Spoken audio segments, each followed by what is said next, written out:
le plaisir est pour nous, Madame, Monsieur, de vous servir. Nous sommes le magazine Tribune sur Mondico Télévision, un magazine socio-politique qui a pour vous l'honneur de recevoir le politicien, de recevoir les acteurs sociaux. Mais dans ces numéros, nous avons le réel plaisir de recevoir un politicien connu de tous d'ailleurs, Monsieur Academia Emango Mango. Il est communicateur de la CP et au cadre de la CP des Gentilly Ngobila. C'est avec lui que nous allons décrypter l'actualité qui domine en République démocratique du Congo. Bienvenue, Monsieur Academia Emango Mango. Très flatté, très heureux d'être aujourd'hui sur ces jolis plateaux de Mandico Télévision. Merci pour votre invitation. Et je profite de cette occasion pour saluer directement les premiers citoyens de la République, son Excellence Félix Antoine Tshisekedi, ainsi que notre autorité morale qui est présentement en Europe. J'ai cité le sénateur, honorable sénateur Gentilly Ngobila Mbaka, qui rentre d'ailleurs bientôt. Et jusque-là, ça va avec notre prestigieux parti, l'Alliance des Congolais progressistes. Je profite aussi de saluer le secrétaire général Charles Mboutamoutou, ainsi que Luanga, ainsi que tous les ACPiennes et ACPiens. Très bien, merci. Le plaisir est partagé. D'entrée de jeu, vous avez dit les promoteurs du parti ACP, Alliance des Congolais progressistes, aujourd'hui qui séjourne en Europe. Mais on croirait que l'ACP s'est noyée après les élections de 2023.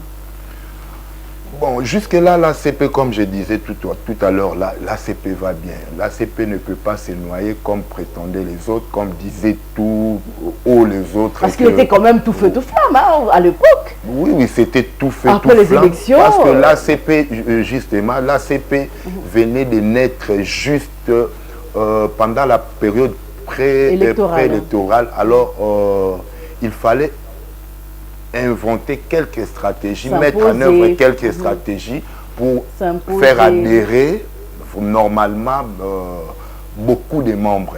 Et alors, nous sommes passés à une stratégie qu'on appelait les adhésions massives. Et donc, chaque leader qui venait avec ses siens, c'est-à-dire ses membres, sa foule, tout consort. Et c'est ce qui a fait cet engouement au début, où tous les jours, ceux qui passaient devant les sièges, lorsque nous étions encore sur 10e rue, voilà, ils nous trouvaient toujours en ébullition. Mais jusque-là, tout va bien, comme je disais, l'ACP continue et nous devons maintenant là, après cette fièvre électorale qui a vraiment frappé presque tous les partis politiques, la fièvre que M. Kadima nous a laissé avec ses élections du Toï-Boï. Et je sais que maintenant nous devons nous relever pour aller voir quoi faire. Et bientôt nous attendons l'arrivée de l'autorité morale. Comme ça nous allons mettre sur pied d'autres stratégies qui vont un peu nous avancer plus loin encore qu'au début. Voilà, en parlant de votre leader politique, il faudra qu'on souligne qu'il a été gouverneur de la ville-province de Kinshasa. Aujourd'hui, la ville est dirigée par Daniel Bumba-Lubaki. Si on doit faire une étude comparative à la gestion de Gentilly Ngobila, vous pensez qu'aujourd'hui, les élections ou le résultat que vous avez récolté n'est pas fruit du résultat peu satisfaisant de votre leader politique? Non, notre leader politique, d'abord, un point, n'a pas donné les résultats peu satisfaisants. On a parlé de Kinshasa Bopeto, en tout cas... Laissez-moi développer, je vous en prie. Laissez-moi développer. Il n'avait pas donné un résultat peu satisfaisant. Il avait donné un résultat, disons, restant dans les lignes. Je suis franc. Il a donné sa moitié. Il a donné en tout cas, j'aime la franchise. Hein? Oui, c'est ça. J'aime la franchise. Mais c'est ça, les politiques doivent être franchis. Franchise, pardon.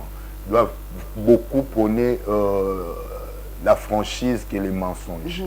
Gentilly Ngobila a fait de son mieux. Parce que vous posez la question d'une étude comparative que nous devons faire aujourd'hui avec le gouvernement de M. Bumba, que je salue. Déjà, M. Bumba, jusque-là, n'a rien fait. Or, les premiers 100 jours, les 100 jours de Ngobila Mbaka, je me rappelle, le premier mois, dès qu'il est entré au pouvoir en 2019, il a trouvé les géantes poubelles, moi je les appelle comme ça, les géantes poubelles que M. Kimbuta et l'Union européenne avaient laissées, vous vous rappelez, c'est partout qu'on trouvait des géantes poubelles, et Ngobila, avec ses propres moyens, parce qu'il n'a trouvé rien, presque rien en caisse, dans la caisse, pardon, et il a donné ses moyens pour d'abord évacuer toutes ces poubelles-là. On donne parce qu'on sait qu'on va récupérer quelque part. Bon, disons ça, mais aujourd'hui, il n'a rien récupéré, mais je vais arriver.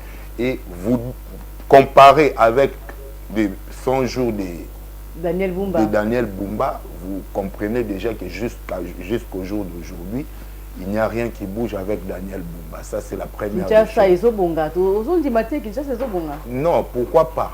Ceux qui Kinshasa et Zobonga, moi, je serais d'accord parce que la ville m'appartient. Je ne peux pas nier si Kinshasa aujourd'hui retrouve sa plus belle rôle. On a vu Daniel Bumba avec les services nationaux. Il est en train de chercher, de voir un moyen pour faire redorer l'image de la ville de Kinshasa, alors que Gentini Ngobila a passé plus de 3 ans à la tête de Kinshasa sans aucun résultat. Non, Gentini Ngobila a donné des résultats plus concrets aujourd'hui. J'ai fait une étude qui est comparative. J'ai commencé par les débuts. Je vous ai fait voir que les débuts de Ngobila et les débuts de Daniel Bumba, il n'y a pas match, il n'y a pas photo. Lui, aujourd'hui, jusque-là, il y a encore des tas de poubelles que nous avions laissées. Là, j'avoue, nous avions laissé des poubelles. Pourquoi nous avions laissé les poubelles? Parce que la ville n'était pas rétrocédée par le gouvernement. Les 40% pas les 40%. Ici, je parle de la rétrocession qui est obligatoire pour l'assainissement de la ville de Kinshasa. Tel que Bumba et son gouvernement sont là, le gouvernement central doit rétrocéder la ville 40%. Chaque mois pour l'assainissement de la ville. Vous vous rappelez, à l'époque, le président de la République même a pu intervenir en demandant au ministère des Finances, lorsque Nicolas Kaz a digéré, de décaisser chaque mois 2 millions. Mais dites-moi, depuis 2021 qu'il a demandé cela, jusqu'à 2023, je peux vous dire qu'il n'y a pas... ils n'ont pas dépassé plus de 10 mois qu'ils ont décaissé 2 millions. C'est-à-dire chaque année, ils devaient décaisser 12 fois 2 millions. Donc 24 millions. Voilà. Mais ils n'ont pas pu les faire. Pourquoi? Parce que déjà, ils comprenaient que Ngobila, étant un grand manager à la tête de cette ville, peut-être qu'il va arracher tous les succès que eux peut-être allaient profiter de cela. Mais Ngobila Mbaka a fait sa part. Il a construit plusieurs routes. La première route, première année de Ngobila Mbaka, première année, il a construit la route Elengesa qui n'existait presque pas. Si j'avais des images, et malheureusement... Tout le monde connaît la route Elengesa. Aujourd'hui, vous prenez la route Elengesa à 7 km à peu près, vous prenez l'avenue Sekoumaf, 16 km. Cette avenue vient de Ndjili Brasserie, va jusqu'à la frontière entre la ville de Kinshasa et le Congo central. C'est avec les fonds propres de la ville de Kinshasa. Plusieurs avenues, je cite ici les ponts Bongolo. Les ponts Bongolo, l'avenue Bongolo. Ce pont Bongolo, c'est depuis 1984. Combien de gouverneurs sont passés? Mais Ngobila vient, il construit un pont moderne. Aujourd'hui, le marché central, vous allez au marché central, vous trouvez un marché central construit avec des normes internationales que Ngobila a laissé. Donc, Ngobila a construit. Vous allez à Ngiringiri, l'avenue Birmanie, l'avenue Makanza, l'avenue Ngiringiri, l'avenue... Donc, plus de 5 routes en Ngiringiri. À Gombe, il y a l'avenue Mongala qu'il a réhabilité, qu'il a trouvé dans un état vraiment délabré. Et il y a plusieurs œuvres que Ngobila a laissées dans la ville qu'aujourd'hui, Bumba n'a pas encore. Si on n'accepte pas ça, on peut dire que c'est une mauvaise foi de la part du Kinois, qui n'ont pas ressenti les efforts de Gentini Ngobila. C'est-à-dire que les Kinois n'étaient pas satisfaits parce qu'il y avait trop à faire. Mais ils ont compris quand même que Ngobila a travaillé. Vous voyez Limité par exemple, lorsque vous venez de l'aéroport d'abord, de l'aéroport sur boulevard Lumumba, ce n'était pas éclairé. Mais c'est Ngobila qui a éclairé. C'est sous sa gouvernance. Comment on appelle? Le boulevard... On a parlé aussi des surfacturations, beaucoup de choses. Le boulevard du 30 juin. C'est moi qui suis allé, pardon, pour la première fois, aller compter ces ampoules. Il m'a envoyé avec une équipe. Nous avions compté les ampoules qui étaient opérationnelles à l'époque. Il y avait 8 ampoules qu'on a trouvées sur le boulevard du 30 juin qui étaient opérationnelles. Et c'est lui qui a illuminé ces boulevards. Vous voyez, Ngobila, aujourd'hui peut-être les gens comprendront, mais il y avait trop à faire. Je ne dis pas que Ngobila a rendu Kinshasa comme Bruxelles ou Paris. On a même cité Yumbi, hein, on dit que bon, c'est quand même la poisse de Yumbi qu'il a suivi à Kinshasa. Non, ça c'est faux. Ça c'était, la population quinoise, pas toute la population, mais ils étaient chaque fois envoûtés par ces politiciens à mal de positionnement qui ne voulaient pas de Ngobila. Or, nous dans l'Union sacrée, je dois le dire, le président de la République a besoin de gens aujourd'hui comme Ngobila. Il n'y a personne qui a donné le meilleur qu'Ngobila. Ngobila a construit plusieurs routes. Aujourd'hui, nous cherchons des routes pour qu'il y ait peut-être fluidité dans la ville. Des engorgements de certaines communes. Je ne sais pas. Voyons voir avec Bumba. Là, je cite ce qu'Ngobila a construit, mais Bumba, jusque-là, on n'a rien vu.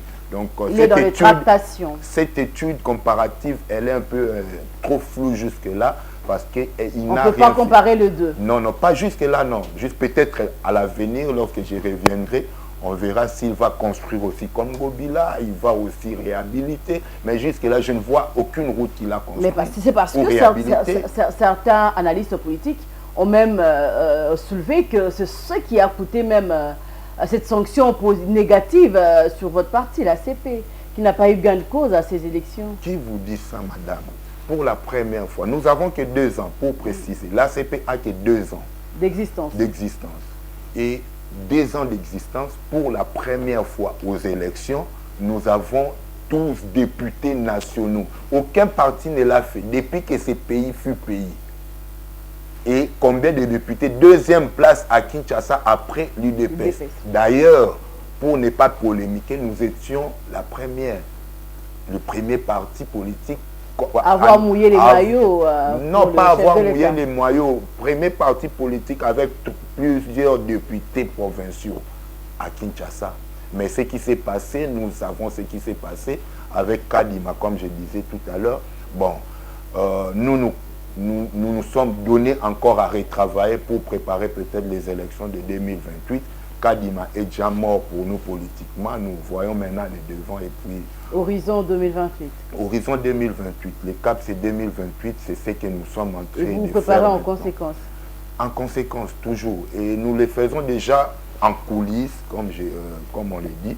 Et dès que l'autorité morale sera là, nous allons maintenant allumer le feu. Et c'est tout le monde qui comprendra que l'ACP a repris ses activités. Très bien, j'ai aimé votre franchise, vous avez été franc.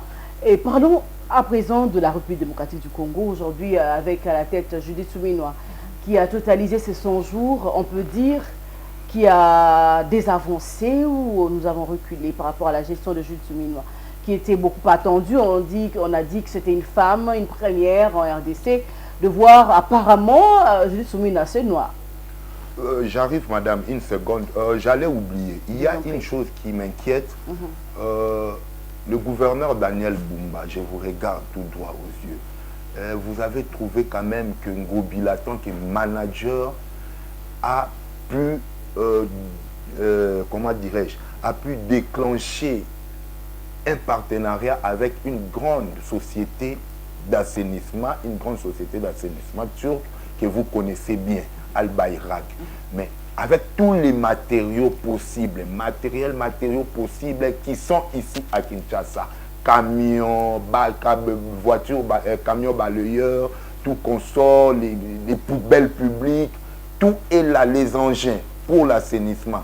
Mais je n'ai pas compris, on m'apprend que vous avez résilié les contrats avec l'entreprise turque, que le président de la République même a posé la question à son homologue turc, le président turc, Et le président turc a confirmé devant le président que c'est une meilleure société qui fait aussi l'assainissement en Turquie. Mais je n'ai pas compris comment vous avez résilié les contrats. Bon, ça fait mal au cœur parce que Kinshasa nous appartient. Apparemment, on me dit quoi? Que si Bumba travaillait avec ses matériels, il va donner du gaz, tout consort, Argentine, Bilambaka. Les gens verront Kinshasa Bopeto qui est écrit sur ses engins, tout consort. Bon.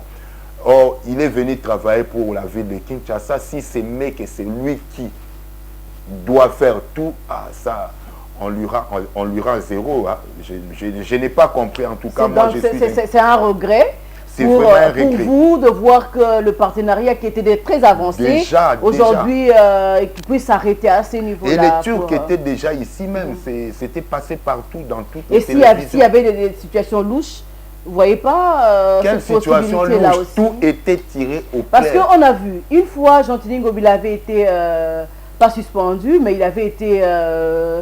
je me souviens plus, je me rappelle plus de la situation. Suspendu par le VPM. Très bien, c'était la suspension par le vice-premier ministre à l'époque, Peter Kazadi. On a vu son vice, Gekoko Mulumba, initié des travaux, de services. On a vu des ronds-points, par exemple, un rond-point Ouideri. On a vu comment ça a été très bien aménagé. Est-ce que vous ne voyez pas que cette différence-là aussi, on peut se dire que non, on va mettre cette société à côté pour tenter une autre expérience avec une autre société pour l'assainissement de la ville de Kinshasa? Non, mais ça c'est Gekoko qui l'a fait et il a fait la continuité du programme de son titulaire. Il l'a fait juste pendant la suspension et ça a donné un impact positif? Écoutez, les programmes étaient Kinshasa Bopeto. Il ne pouvait pas sortir hors de ces programmes en tant qu'intérimaire. Il faisait juste l'intérim. Ce qu'il a fait, c'est Kinshasa Bopeto. Vous n'avez pas vu ce que les parcs aquatiques, comment on appelle, là où les enfants vont jouer aujourd'hui avec les Indiens, les Turcs qui sont là à Kingabwa, là. Aquasplash. Ce sont les œuvres de Mais c'est un privé. Tout au long du boulevard Lumumba, à Limité, 8e, 10e, 7e. Là encore, il y a un danger où les enfants sont exposés. Un endroit pareil où le véhicule passe. On laisse comme ça les enfants qui viendront pour... Bon, écoutez, maman, même ici, là où vous êtes, nous sommes tous exposés. Là, il y a des dangers partout. Partout, il y a des dangers, mais... Ngobilambaka a fait en sorte de réodorer l'image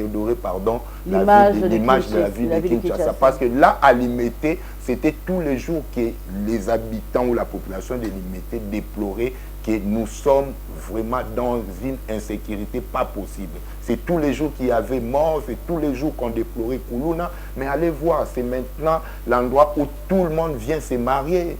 Tout le monde vient louer pour les mariages, tout consort. Mais c'est ça. Même en Europe, c'est comme ça qu'on développe la ville.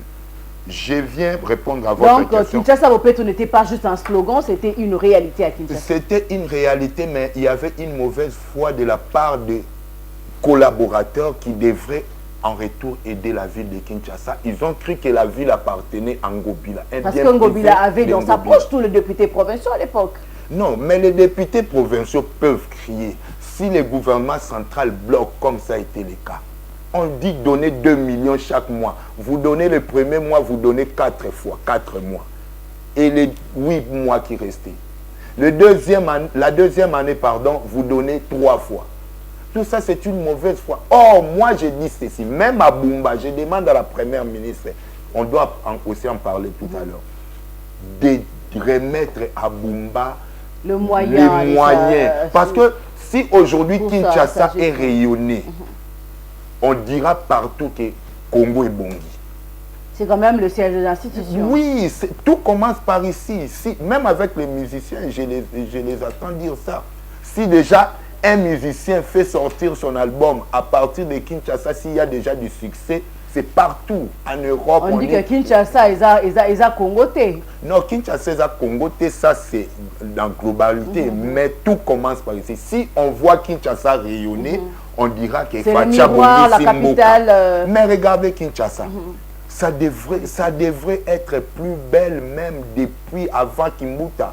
Mais jusqu'à présent, Kinshasa sombre toujours dans le noir. Mais pourquoi? Pas de courant, pas de l'eau, pas de route. Pourquoi? Parce que elle n'a pas la rétrocession, la ville de Kinshasa. C'est qui doit. Mais la ville de Kinshasa a le moyen de produire, non? A les moyens de produire, mais il a combien? Peut-être les gens ne savent pas. Il a que deux recettes. Les recettes qu'on appelle communément les vignettes ou la vignette, et la recette qu'on appelle aussi la recette des impôts. Des GRK, avec des fonciers, tout consort. Vous voyez, impôts locatifs, tout consort. Ces deux recettes seulement que la ville de Kinshasa ne peuvent pas, mises ensemble, ne peuvent pas faire redorer l'image. Vous n'avez pas vu les nouveaux gouvernements, presque 4-5 ministres, je les ai vus avec le président, debout, en train de toller le président, excusez-moi. Bazobet à présent en plein air. Abimaki, c'était où, je crois, Expo Béton. Expo Béton. Il sortait avec la première ministre et le ministre du gouvernement Bumba. J'ai vu Noël Cheke, la ministre de Finances, qui parlait avec Fachi. Et Fachi leur a dit, cherchez l'argent à Kinshasa. Vous ne voyez pas qu'on est dans un état de guerre. Tout va là-bas. Donc, cherchez l'argent à Kinshasa, faites un effort. Or, c'est un droit pour la ville de Kinshasa qu'il ait cette rétrocession. Très bien, nous allons clore ces sujets et nous allons prendre à présent, je parlais de 100 jours de Madame Judith Souminois, aujourd'hui, qui fait pas ressentir dans le chef de Congolais beaucoup de choses. On a vu même, il y avait 2 motions qui sont passées à l'Assemblée, qui ne sont pas encore passées, qui ont été initiées à l'Assemblée nationale, où on se demande ce qu'elle a fait exactement. Elle a promis des emplois. On ne voit jusque-là aucune réalisation. On peut dire aujourd'hui que Mme Judith Souminois s'est noyée. Bon, elle ne s'est pas noyée jusque-là. Pourquoi? Je vais expliquer. Mais selon la population, j'ai été toujours franc, selon la population dit jusque-là qu'elle ne se retrouve pas. Et nous vivons ensemble avec la population. Parce que vous venez de dire, les 100 jours doivent donner une impulsion. Une impulsion, c'est ça. Doivent donner... voilà. Doit déjà donner l'image de la réussite ou de l'échec. Voilà, de ce que sera peut-être l'avenir. Mais jusque-là, la population continue à pleurnicher. Vous voyez la population, chaque fois, nous manquons toujours à manger. Les Minerva, les élèves là-bas, pour ma première fois, aujourd'hui j'ai plus de 40 ans, pour ma première fois de voir à Kinshasa que les élèves, pas les étudiants, les élèves en train de manifester. Ça devient vraiment horrible, bizarre. Et ça, c'est la population, c'est une manche. La deuxième manche, je dirais ceci. Madame Souminois a cette volonté. Elle l'a fait voir déjà avec la baisse du carburant. Déjà, avec la baisse du carburant, c'est une chose qui est très, très difficile. Et en faisant cela, ça peut donner un impact, ça donnera un impact dans d'autres secteurs. C'est nous peut-être les politiques et ceux qui comprennent, qui comprendront que ce qu'elle a fait ou ce que le gouvernement a fait donnera un impact à l'avenir. Parce que tout est cadré par le carburant, les transports. Pour que nous ayons à manger venant de l'intérieur du pays, malgré tout ce que nous pouvons faire. Route, tout consort, mais il faut qu'il y ait baisse du carburant. Et c'est ce qu'elle a déjà fait. Et ce n'est pas seulement ça. Et avant ça même, si vous allez dans d'autres pays qui sont limitrophes de la RDC, vous trouverez qu'eux ont encore le carburant à un prix exagéré, même exagéré que la RDC. Mais c'est déjà un acte à féliciter. Mais le problème, c'est quoi? C'est la population qui ne parvient pas à ressentir cela. Il faut qu'il y ait maintenant application, concrétisation. Et c'est ce qu'elle a dit même pour emprunter ces mots, que bientôt là, en attendant peut-être que les commerçants qui ont acheté leurs biens avant même que les carburants baissent, lorsqu'on arrivera à la fin du mois, On verra. Les effets sont voilà, on verra comment ils vont travailler ensemble avec le gouvernement pour qu'il y ait baisse des autres articles sur le marché.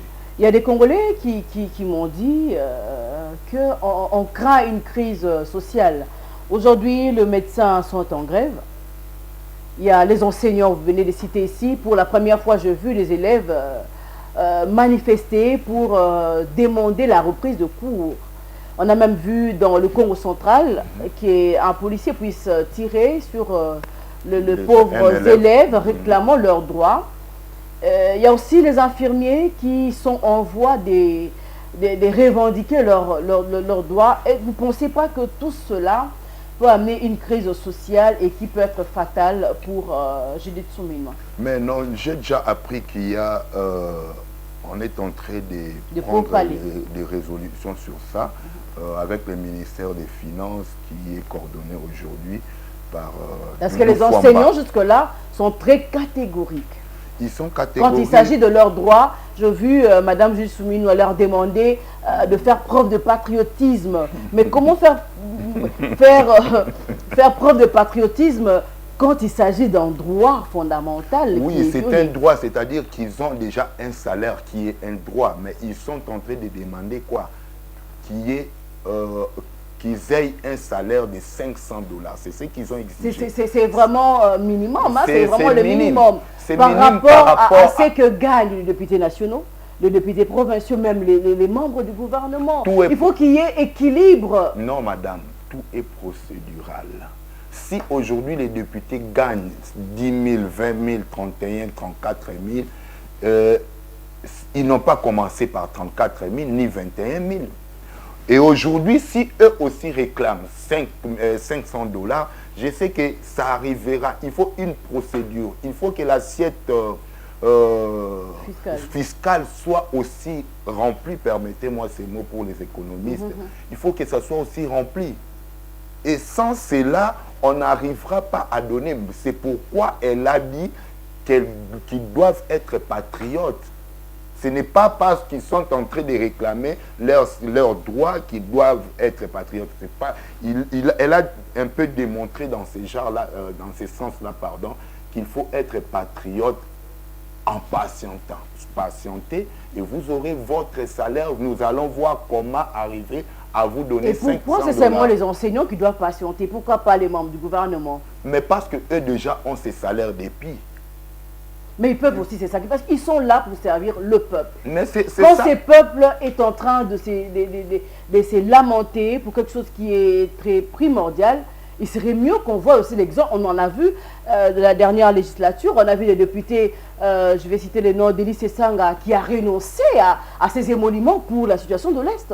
Ils peuvent donner un exemple. Madame Judith Suminwa a un salaire. Elle peut renoncer à son salaire pour soulager tant soit peu l'enveloppe des enseignants en République démocratique du Congo. Je sais que le gouvernement se démène à faire ça, mais qu'il soit aussi un peu rapide, comme les juristes disent, qu'ils soient un peu qu'ils emploient un peu plus de célérité. Parce que lorsque les enseignants sont en train de demander 500 $, c'est parce qu'ils ont vu qu'il y a exagération de l'autre côté, comme vous le dites.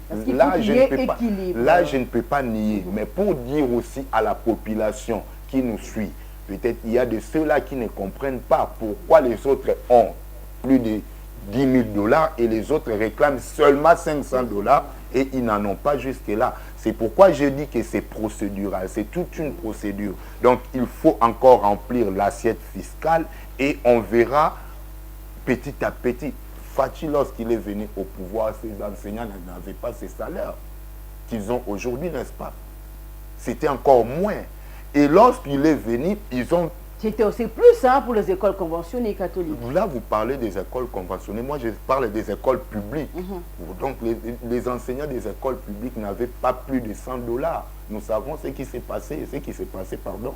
Et aujourd'hui, ils ont déjà une enveloppe qui peut, malgré l'état de notre pays ou la vie qu'on est en train de mener, mais je sais que ça arrivera et nous demandons.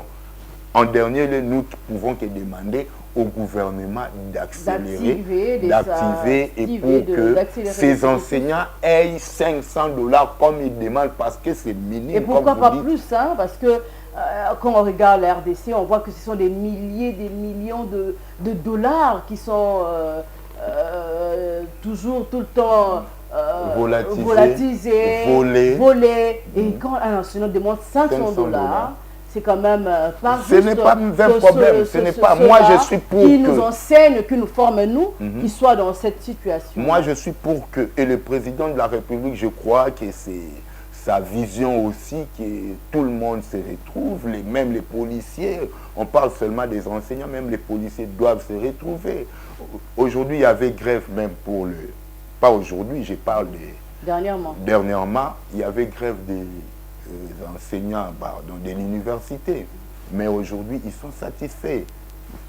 C'est comme ça. Petit à petit, c'est pourquoi la dame a dit qu'il faut être compatriote. Il faut être patriote, pardon.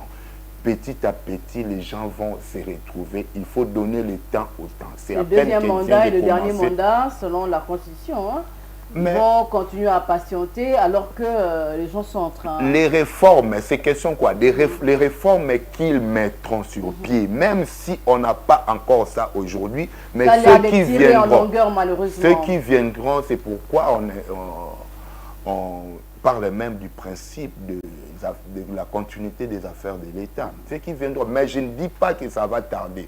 Ils vont faire ça bientôt. Et les enseignants aussi seront satisfaits. C'est vraiment une urgence pour éviter cette crise sociale qui risque de frapper la République démocratique du Congo. Voilà, un autre sujet qui fait l'actualité, c'est la révision de la Constitution, aujourd'hui qui fait débat. Vous êtes sans ignorer que le parti présidentiel, avec à la tête le secrétaire général Augustin Kabouya, qui a déjà demandé à sa base de se mobiliser pour... la campagne pour la révision constitutionnelle. De votre côté, bien que votre leader ne soit pas au pays, mais quand même, vous êtes au cadre de l'ACP, dites-nous, de votre côté, comment vous percevez cette question?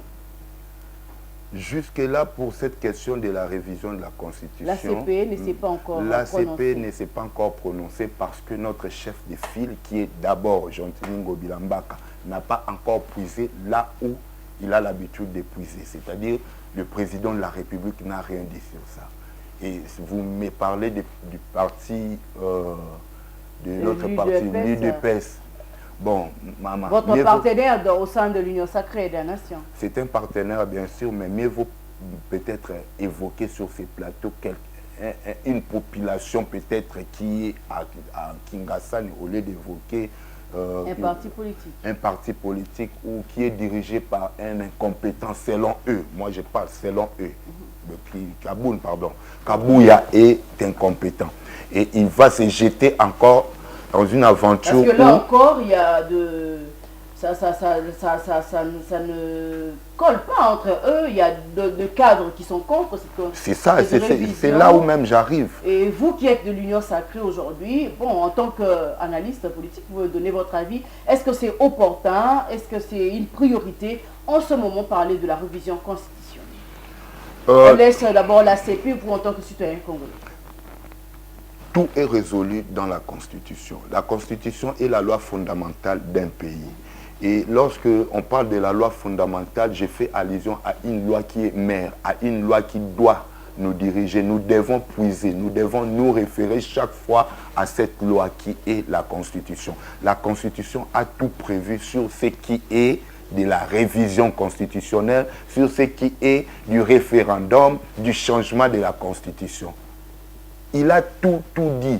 Aujourd'hui, ce sont les juristes qui aiment... Bon, attention, je suis aussi peut-être juriste, mais pas avocat. Ce sont les juristes qui veulent dramatiser cela, donner cela un sens que chacun veut à sa manière, chacun veut faire voir son intelligence, sa capacité de raisonnement. Bon, moi, j'ai fait tomber tout ça, mais j'ai dit tout est prévu dans la Constitution. Et lorsque nous voulons aujourd'hui parler en République démocratique du Congo de la révision constitutionnelle, il y a un article de cette même Constitution que nous voudrions que nous voulons, pardon, réviser, il y a l'article 218. Malgré l'état de mes yeux. Non, je ne saurais pas voir sans lunettes, mais j'essaye. L'initiative de la révision, l'article 218 dispose, l'initiative de la révision constitutionnelle appartient concurremment, au président de la République. On parle quoi? De l'initiative de la révision. Ça appartient seulement à qui? 1. Au président de la République. 2. Au gouvernement après délibération en conseil des ministres. 2. Et troisième personnage, c'est qui? À chacune des chambres du Parlement à l'initiative de la moitié de ses membres. Quatrième, pardon, à une fraction du peuple congolais, en l'occurrence 100 000 personnes. Vous comprenez déjà? Donc, ici, parmi ces acteurs ou ces personnages cités, dans la loi mère, il n'y a personne jusque-là qui a évoqué.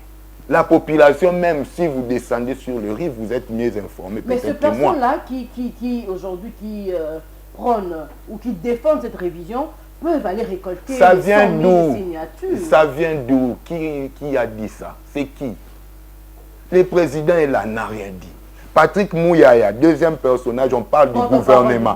Il a dit quoi sur ça? Le gouvernement n'a pas fait très sur ça. Ce n'est pas à l'ordre du jour. Voilà. Et nous allons au Parlement, troisième personnage.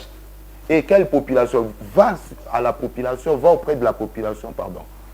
On vous dira quoi? Nous ne voulons pas... Bango Baobenga Nkutu, changement de constitution. Il ne parle pas de la révision. Mais c'est nous les politiques qui voulons dramatiser cela. Le président n'a pas dit mot sur ça. Mais tout le monde veut parler sur ça. Pourquoi? Moi, je n'ai pas à commenter trop, surtout que malgré vous dites de commenter cela comme analyste politique, mais ma voix, c'est la voix d'un parti politique. La voix d'Ngobila. Lorsque je dirai trop, on dira que voilà, Ngobila a déjà sa position. Ils vont seulement couper l'extrait dont j'ai dit, tout ce que j'ai dit, qui va peut-être à la contraire du gouvernement ou de l'autre parti. Mais je vous dis qu'en tant qu'analyste politique, tout est prévu dans la Constitution. Il n'y a personne qui viendra nous dire plus que la Constitution. Si on veut réviser la Constitution, il y a tout. On nous montre même comment aller auprès de la population pour les référendums. Il y a des articles qu'on ne peut pas toucher. La Constitution avait tout prévu. Mais comment nous pouvons provoquer maintenant des débats sur des plateaux, des débats, pas même à l'Assemblée? Il y a déjà quelqu'un qui a initié cette démarche auprès du vice-premier ministre, ministre de l'Intérieur, qui a avalisé.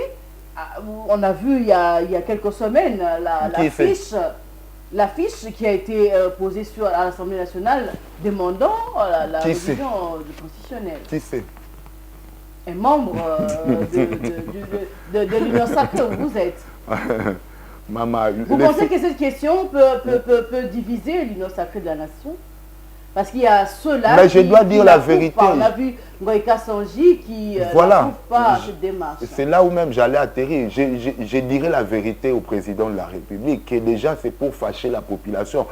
Écoutez, lorsqu'on tente de faire quelque chose, il faut voir l'ambiance qu'il y a dans la population. Que dit la population? Ça peut être un ballon d'essai. Un ballon d'essai, mais si c'est essayé et que ça n'a pas tenu, il faut laisser. C'est nous là qui devons dire au président de la République que ça va provoquer peut-être plus que même une guerre civile. Nous avons des problèmes à l'Est, réglons ces problèmes. Nous avons des problèmes de famine, réglons ces problèmes de famine. La population est en train de chercher à manger. On peut réviser la Constitution en cherchant aussi à manger. Mais est-ce que c'est opportun à ce moment? La population déjà, en l'écoutant, à l'entendre parler, ne veut pas. Je ne dis pas ce qui Nous vivons tous dans la vie de Kinshasa. Voilà, je ne dis pas ce qui est en moi. Je dis ce que je vis dans mon quartier, dans mon sillage, partout. Partout, nous vivons qu'ils ne veulent pas parler même et appellent ça changement. Or, ici, nous parlons de la révision. Or, la révision n'est pas aussi mauvaise parce que on doit réviser la Constitution. Mais si aujourd'hui, Kabila, en 2010-11, a révisé la Constitution, on était à 2 tours, nous sommes allés à un nous tour. Et le président Félix vient, révise la Constitution. Après le président Félix, il y a Madame Ranta qui vient, qui révise la Constitution. Après vous, c'est moi qui suis devenu président, je révise. Alors la Constitution deviendra quoi? Une simple lettre écrite à une copine. Non, on ne doit pas blaguer avec la Constitution. N'évoquez même pas, c'est une Constitution de belligérants, tout consort. C'est écrit en bon français. Il y a des articles que nous devons respecter, qui doivent rester. Alors vous évoquez Constitution des belligérants. Ils ont écrit ça en mauvais français. Il y a des erreurs d'orthographe. On dit qu'elle a été calquée à une... Même si elle a été calquée, moi j'ai dit c'est une meilleure constitution, mais il faut revoir quelques articles qui ne s'adaptent plus à la culture d'aujourd'hui de la population congolaise. C'est simple. Il y a les opposants, il y a Moïse Katumbi qui s'est montré contre cette tentative de révision, parce qu'ils sous-entendent que le pouvoir en place est en train de chercher comment s'éterniser au pouvoir.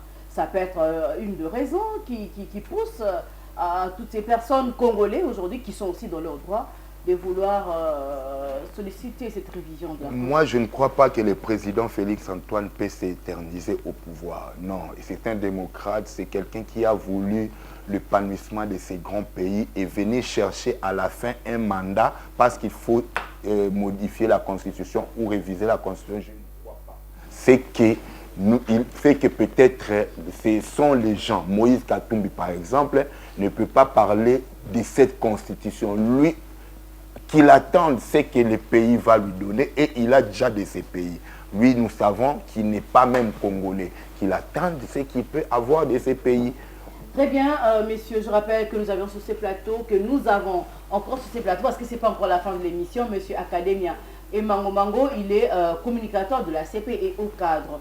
Et il y a une petite question qui me vient, il y a la République démocratique du Congo qui a été élue au Conseil du droit de l'homme des Nations Unies. Aujourd'hui, on peut se dire que c'est une contradiction parce que tout ce qui se passe en RDC, les arrestations arbitraires, tout cela prouve à ce qu'il y a violation, mais au moins, cette fois-ci, nous avons gagné une place. Partout au monde, il y a des arrestations arbitraires, il y a de l'insécurité, il y a des bandits, mais c'est que l'on a fait pour qu'on ait la direction de cette organisation, moi je crois que c'est bien. Je peux donner un exemple qui va aller de pair avec ça. Lorsque nous grandîmes encore en primaire, je crois, à l'école primaire, lorsque vous avez un élève qui est trop turbulent, le professeur lui colle directement la fonction de bidel, chef de classe. Il lui donne la fonction de chef de classe. Vous savez pourquoi? Parce que étant turbulent, on vous donne de diriger une classe, une responsabilité dont vous-même aussi, vous faites partie des gens que vous devez discipliner. Vous-même, vous allez d'abord vous discipliner. C'est comme ça que moi j'ai appréhendé et l'RDC fera en sorte de se conformer afin peut-être de donner le meilleur en tant que pays de droit, pays de respect, qui doit respecter les droits de l'homme, qui respecte les droits de l'homme, parce que ici c'est exagéré, vraiment exagéré. Là où il faut respecter les droits des journalistes, mais vous voyez quelqu'un qui vient, on l'envoie, va arrêter un journaliste, mais il commence déjà à lui maltraiter. Ce n'est pas un pays de... Alors que vous jouissez d'abord de la présomption d'innocence. Vous voyez tout ça, je crois qu'on doit beaucoup jouer sur ça et nous allons donner le meilleur. Et pour finir, il y a aussi la CPI, la Cour pénale internationale, qui vient de réactiver les enquêtes au Nord Kivu, bien évidemment, sur les violations des droits de l'homme, tout ce qui s'est passé depuis 2022 jusqu'à ce jour. C'est une bonne nouvelle parce que le gouvernement qui est satisfait, parce que c'était à la demande du gouvernement, qui est satisfait de cette réactivation, demande à la CPI de frapper fort. Oui, c'est une satisfaction, madame. Mais écoutez, jusque-là, j'ai demandé même au président de la République de ne plus s'afficher dans leurs organisations-là. Même avec la CPI, oui, c'est bon ce qu'ils disent, mais je sais ce qui va se passer. Je ne voudrais pas ici être prophète de malheur, mais je sais ce qui va se passer. L'Est que vous voyez, ce sont eux-là qui ont besoin de cette partie de notre pays. Ils ont besoin de toutes les richesses. Ils n'ont pas encore vidé. Ils ne sont pas encore même satisfaits. Alors, nous donner un peu de baiser de Judas là, moi ça ne colle pas. L'impression qu'ils s'intéressent à la situation. C'est pourquoi j'ai demandé au président de la République de quitter toutes ces organisations, de ne s'afficher plus, de n'aller plus s'afficher là-bas. Quoi faire? Et par rapport à vous allez vous rencontrer un voyou politique comme Macron. Après, il vous fait des trucs que vous ne pouvez même pas supporter. Tout ça, c'est blaguer avec les présidents de la République et les pays même, un pays souverain comme le nôtre. Donc, moi, je sais qu'ils sont en train de nous blayer, de nous voiler, de nous flatter pour que nous restions toujours un peu trop tupides, tout consommer. Loin de là, nous devons carrément travailler à l'interne, retravaillons l'armée, réformons l'armée, surtout l'armée. Aujourd'hui, si nous réformons l'armée, nous nous débarrassons de tous ces militaires que nous savons qui ne nous appartiennent pas, des traîtres que nous appelons des infiltrés. Et je sais que nous allons gagner cette bataille. C'est parce qu'on n'a pas de militaires au front. Tous ces militaires que vous voyez au front, ce sont des militaires qui sont fabriqués par le régime passé, qui savent ce qu'ils sont en train de faire là-bas. Tous ces commandants sont devenus des businessmen. Bon, je ne voudrais pas trop commenter sur ça parce que je connais des problèmes avec d'autres militaires lorsque j'ai parlé de ça brièvement dans une des chaînes. Très bien, c'est la fin de ces magazines Tribune. C'était un plaisir de vous recevoir sur ces plateaux et le plaisir était nôtre de vous recevoir et nous pensons que prochainement, dès que vous aurez encore de suggestions, beaucoup de choses à dire sur la République démocratique du Congo, vous ne manquerez pas à répondre favorablement à notre invitation. Je dis merci.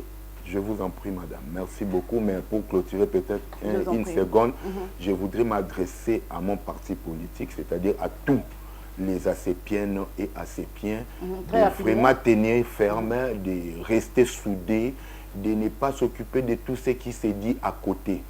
L'ACP jusque-là est dans les bons et nous allons réussir notre combat.